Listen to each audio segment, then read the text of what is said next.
हरे कृष्णा।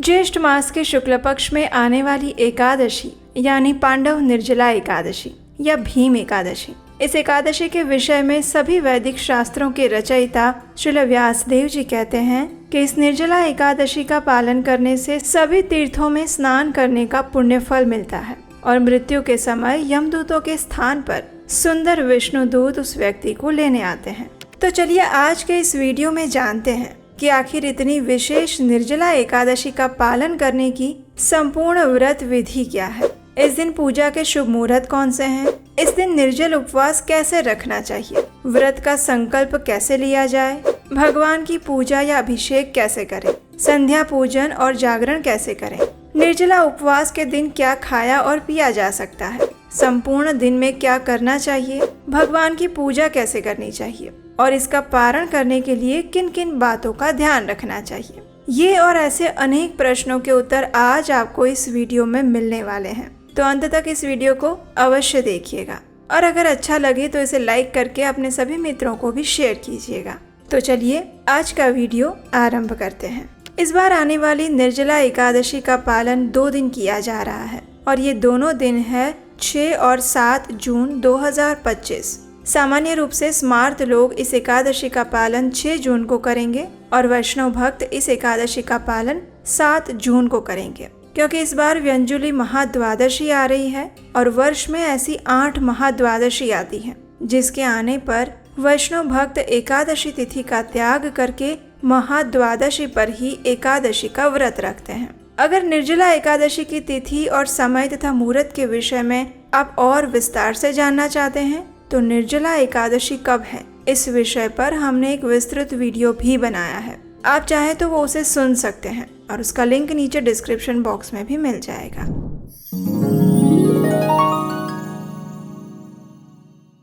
चलिए अब बात करते हैं कि निर्जला एकादशी की तैयारी कैसे करनी चाहिए। तो वैदिक नियम अनुसार किसी भी एकादशी व्रत का प्रारंभ दशमी तिथि से यानी कि एक दिन पहले से होता है। तो सबसे पहले दशमी के दिन एकादशी व्रत के लिए आवश्यक सामग्री पहले से ही तैयार करके रख लें। प्रयास करें कि एकादशी के दिन संपूर्ण समय आप घर में ही रहें, ठंडे स्थान पर रहें। दशमी के दिन देर रात को भारी भोजन ना लें। प्रयास करें कि संध्या के समय यानी 6 से 7 बजे के बीच में अपना रात्रि भोजन ले लें और उसके 2 घंटे बाद यानी 9 बजे तक सो जाएं। तभी आप एकादशी के दिन प्रातः जल्दी उठ पाएंगे। सोने से पहले भगवान श्री कृष्ण से प्रार्थना करें कि कल आने वाली निर्जला एकादशी का पालन करने के लिए वे आपको क्षमता और योग्य चेतना प्रदान करें। अपने मोबाइल में या घड़ी में अलार्म लगाएं और सोते समय मोबाइल का उपयोग बिल्कुल भी ना करें, वरना आपको पता भी नहीं चलेगा कि 9 बजे के सोए हुए कब 12 बज गए और अभी भी आप जाग ही रहे हैं। 12 बजे सोकर सुबह 4 बजे नहीं उठ पाएंगे। इसलिए अपने मन और इंद्रियों को संयम में रखें और जल्दी से सो जाएं।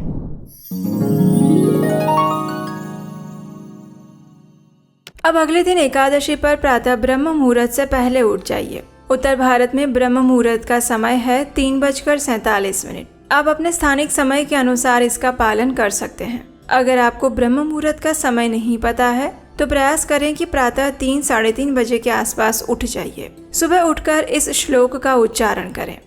कराग्रे वसते लक्ष्मी, करमूले सरस्वती, करमध्ये तु गोविंदम, प्रभाते कर दर्शनम।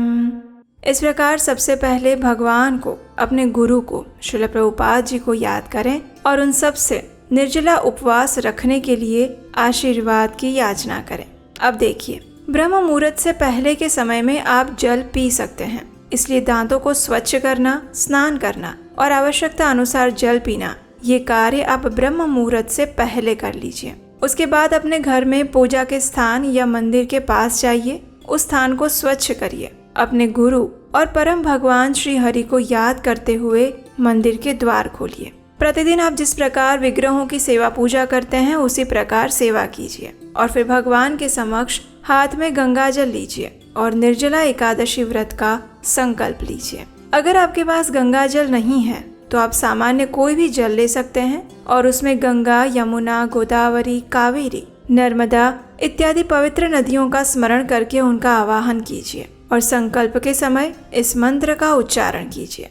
एकादश्यां निराहारः स्थित्वा अहं परेहनि भोक्ष्यामि पुंडरीकाक्ष शरणं मे भवाच्युत। इसका अर्थ है, एकादशी के दिन मैं भोजन से विरत रहूंगा और अगले दिन ही अन्न ग्रहण करूंगा। हे पुंडरीकाक्ष, हे अच्युत, कृपया मुझे अपनी शरण में लीजिए। इस प्रकार संकल्प के बाद अब आप अपने घर में भगवान की मंगला आरती कीजिए। अगर घर में नहीं कर सकते तो आसपास कोई इस्कॉन मंदिर या कोई भी अन्य मंदिर है जहाँ प्रातः 4:30 बजे मंगला आरती होती है, वहाँ जाइए।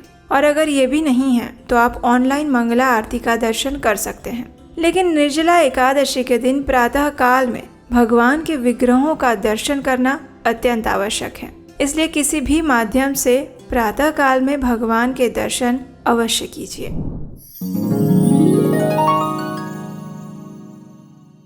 अब तुलसी देवी की पूजा अर्चना करने का समय है। अपने घर में एक मध्यम उच्च आसन रखें, उस पर तुलसी देवी को स्थापित करें। उन्हें आवश्यकता अनुसार जल प्रदान करें, धूप, दीप और पुष्प अर्पित करें और यदि संभव है तो उनकी आरती कीजिए। तुलसी पूजा कैसे करनी चाहिए, इस विषय में संपूर्ण तुलसी पूजन का विधि वीडियो हमने बनाया है। वो भी आप हमारे चैनल पर जाकर या फिर डिस्क्रिप्शन से देख सकते हैं। आरती के समय आपको आचमन के लिए थोड़ा सा जल पीना पड़ेगा, तो ये ले सकते हैं, लेकिन ये जल अन्न के एक दाने जितनी बूंद का ही होना चाहिए। अब देखिए, तुलसी देवी की स्थिति सर्वोपरि है, इसलिए तुलसी देवी को एकादशी में जल ना देने का कोई भी विधान शास्त्रों में नहीं है। इसलिए आवश्यकता अनुसार उन्हें जल दे सकते हैं और इस बात का स्पष्टीकरण हम पहले भी कई वीडियोस में कर चुके हैं। तुलसी आरती और पूजा करने के बाद उन्हें प्रणाम करते हुए इस मंत्र का उच्चारण करिए। वृंदायै तुलसी देव्यायै प्रियायै केशवस्य च कृष्ण भक्ति प्रदे देवी सत्यवत्यै नमो नमः। इस मंत्र का अर्थ है, हे वृंदे, हे तुलसी देवी, आप भगवान केशव की प्रिया हैं। हे कृष्ण भक्ति प्रदान करने वाली सत्यवती देवी, आपको मेरा बारंबार प्रणाम है। इस प्रकार तुलसी देवी को प्रार्थना, आरती और वंदन करने के बाद अब तुलसी देवी के समक्ष बैठकर माला के ऊपर हरे कृष्ण महामंत्र का जप कीजिए, यानी हरे कृष्ण कृष्ण कृष्ण हरे हरे, हरे राम राम राम हरे हरे। निर्जला एकादशी के दिन प्रत्येक मनुष्य को इस महामंत्र की माला पर जप करना अत्यंत आवश्यक है।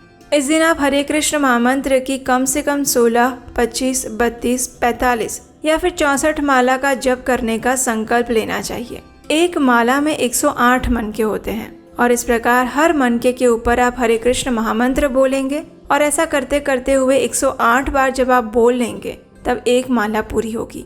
और इस प्रकार आप अपनी क्षमता अनुसार और शायद अपनी क्षमता से थोड़ा अधिक प्रयास करके कम से कम 25 या 32 माला कर सकते हैं। इसमें से अधिक माला आपको प्रातः काल में तुलसी देवी के समक्ष बैठकर करनी चाहिए, एक ही आसन पर। लेकिन अगर सभी माला सुबह नहीं कर सकते तो कोई बात नहीं, संपूर्ण दिन में जब भी समय मिले उस समय भी हरे कृष्ण महामंत्र की इस माला पर जप किया जा सकता है।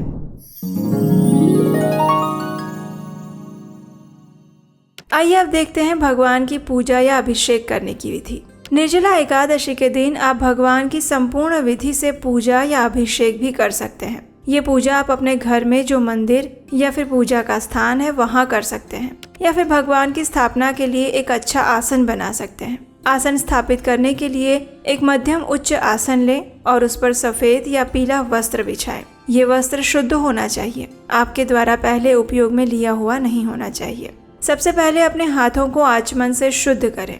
उसके बाद आसन के ऊपर आप भगवान श्री विष्णु और देवी लक्ष्मी का चित्र या फिर उनके विग्रह स्थापित कर सकते हैं, या फिर भगवान श्री कृष्ण के चित्र या फिर उनके विग्रह की स्थापना भी कर सकते हैं। उसके बाद अगर आपके घर में विग्रह या लड्डू गोपाल हैं तो उनका अभिषेक कर सकते हैं।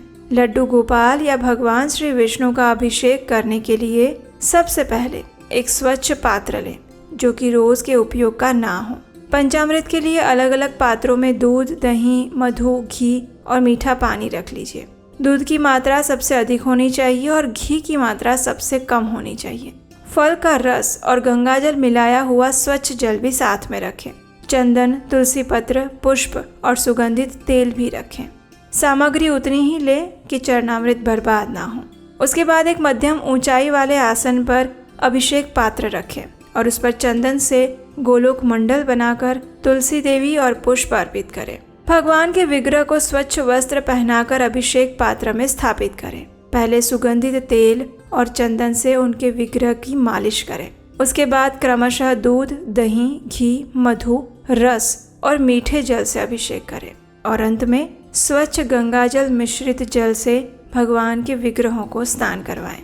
उसके बाद उन्हें पवित्र और शुद्ध वस्त्र पहनाएं, आभूषण से श्रृंगार करें और उसके बाद भगवान के लिए जो आपने स्वादिष्ट भोग बनाया था वो स्वादिष्ट और सात्विक भोग उसमें तुलसी पत्र रखकर भगवान को अर्पित करें। 15 मिनट बाद भगवान जब भोग स्वीकार कर लें तो उसे हटाकर घी के दीपक से आरती करें, उन्हें पुष्प और धूप अर्पित करें और अंत में भगवान विष्णु की आरती का गान करें, कीर्तन करें। अगर घर में सिर्फ भगवान के चित्र हैं तो उनको गंगा जल से स्वच्छ कपड़े से साफ कर सकते हैं और फिर उनकी अक्षत, चंदन, पुष्प, धूप, दीप इत्यादि से पूजा कर सकते हैं। इस प्रकार आप निर्जला एकादशी के दिन भगवान की पूजा अर्चना भी कर सकते हैं।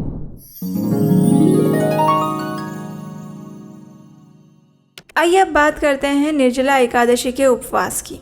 तो निर्जला एकादशी के दिन अन्न के साथ साथ जल का भी त्याग करना होता है, इसलिए इस उपवास को निर्जल उपवास कहते हैं। संपूर्ण दिन किसी भी प्रकार का अन्न, जल, दूध या फिर अन्य कोई भी पेय पदार्थ नहीं लिया जाता। लेकिन हाँ, आप भगवान को भोग अवश्य लगा सकते हैं क्योंकि भगवान तो निर्जला नहीं करते हैं ना, इसलिए।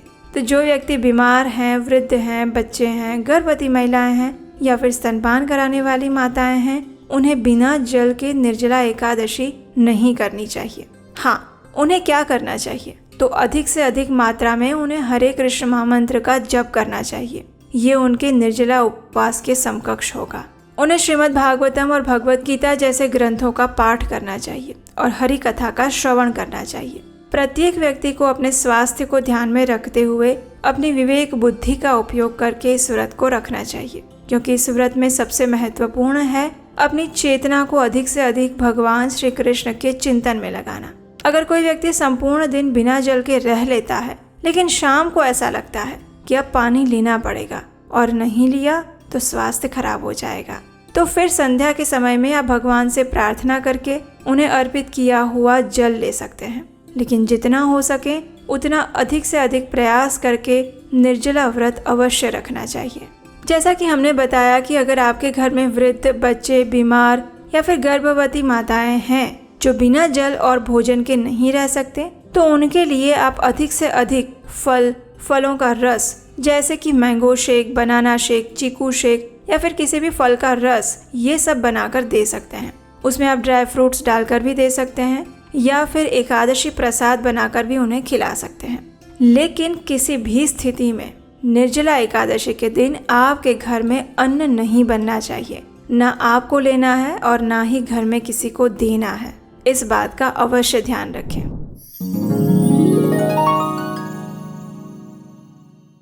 चलिए अब बात करते हैं कि पूरे दिन निर्जला एकादशी के दिन क्या करेंगे। तो संपूर्ण दिन के दौरान और विशेषकर दोपहर के समय में स्वयं को अधिक गर्मी वाले स्थानों से दूर रखिए। अपने शरीर को जितना ठंडा रखेंगे उतना आपके लिए निर्जला व्रत रख पाना आसान होगा। भक्तों के साथ मिलकर श्रीमद् भागवतम के 10वें स्कंद से भगवान श्री कृष्ण की बाल लीलाएं पढ़ सकते हैं। प्रमाणभूत वक्ता से भगवान की लीला कथा सुन सकते हैं। इस दिन आप कुछ भक्त साथ मिलकर या फिर मंदिर में बैठकर विष्णु सहस्त्र नाम, नरसिंह कवच, श्री राधा कृपा कटाक्ष स्तोत्र, ब्रह्म संहिता इत्यादि स्तोत्रों का पाठ कर सकते हैं, कीर्तन कर सकते हैं या फिर संपूर्ण भगवत गीता के श्लोकों को पढ़ सकते हैं। अगर गर्मी ज़्यादा लग रही है या फिर नींद आ रही है तो ठंडे पानी से स्नान कर लीजिए। अगर अब आपको मोबाइल या टीवी की भी याद आ रही है तो आप हमारे चैनल पर आध्यात्मिक आनंद देने वाले बहुत सारे वीडियोस हैं, जैसे कि कृष्णायन की कथा सीरीज यानी भगवान कृष्ण की बाल लीलाओं वाली एनिमेशन कथा श्रृंखला, जगन्नाथ जी की सुंदर और मधुर ऐसी बहुत सारी कथाएं, श्रीमद् भागवतम की कथाएं, भगवान के भक्तों की कथाएं, भक्त दर्शन श्रृंखला में इत्यादि सभी चीज़ों को देख सकते हैं।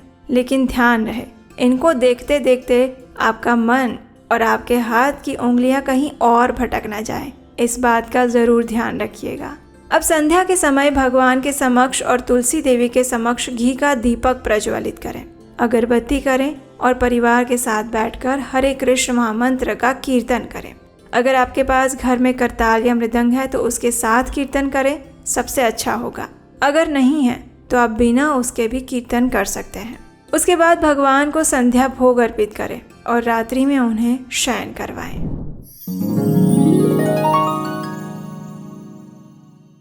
अगर आप निर्जला एकादशी के दिन संपूर्ण रात्रि जागरण कर सकते हैं तो ये सर्वोत्तम है, क्योंकि हमारे शास्त्रों में एकादशी व्रत विधि में जागरण का भी विशेष महत्व बताया गया है। जो भी व्यक्ति एकादशी व्रत का पालन करने के बाद रात्रि में जागरण करता है उसके ऊपर परम भगवान श्री हरि की विशेष कृपा होती है। तो अगर जागरण कर रहे हैं तो प्रयास करें कि हरे कृष्ण महामंत्र का जाप करें या कीर्तन करें या फिर भक्तों के साथ मिलकर भागवतम श्रवण करें। आध्यात्मिक चर्चा कर सकते हैं, आध्यात्मिक गेम्स खेल सकते हैं, लेकिन मोबाइल के साथ या मूवीज के साथ जागरण मत कीजिएगा, उसका कोई लाभ नहीं होगा। इससे अच्छा होगा कि आप विश्राम करें। लेकिन अगर आपको लग रहा है कि अब आप अधिक जागरण नहीं कर पाएंगे तो कोई बात नहीं, आप विश्राम भी कर सकते हैं। भगवान का स्मरण करते हुए विश्राम कर लें, लेकिन अगले दिन प्रातः काल में फिर से ब्रह्म मुहूर्त में उठ जाएं।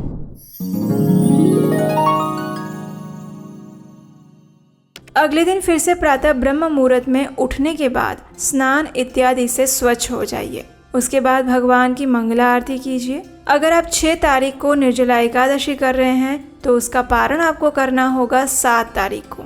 लेकिन 7 तारीख को पारण करने का समय आपको दोपहर में मिल रहा है, सुबह में नहीं। और वो समय है दोपहर 1:44 से लेकर 4:31 के बीच में।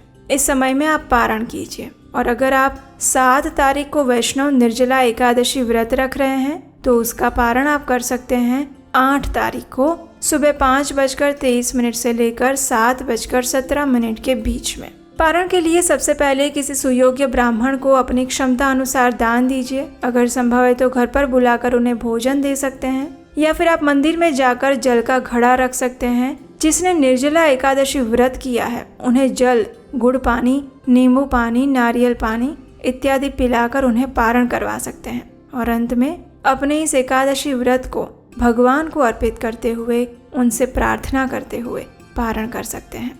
अगर आपने बिना जल के एकादशी व्रत किया है तो आप भी जल लेकर एकादशी व्रत का पारण कर सकते हैं। पारण करते समय सबसे पहले इस मंत्र का उच्चारण कीजिए। अज्ञानतिमिरन्धस्य व्रतेनानेन केशव प्रसीद सुमुखो भूत्वा ज्ञान दृष्टि प्रदो भव। अर्थात मैं अज्ञानता के अंधकार में हूँ, हे केशव, हे प्रसन्न मुख भगवान, इस दोष रहित व्रत से प्रसन्न होकर कृपया मुझे ज्ञान चक्षु और आपकी भक्ति प्रदान करें।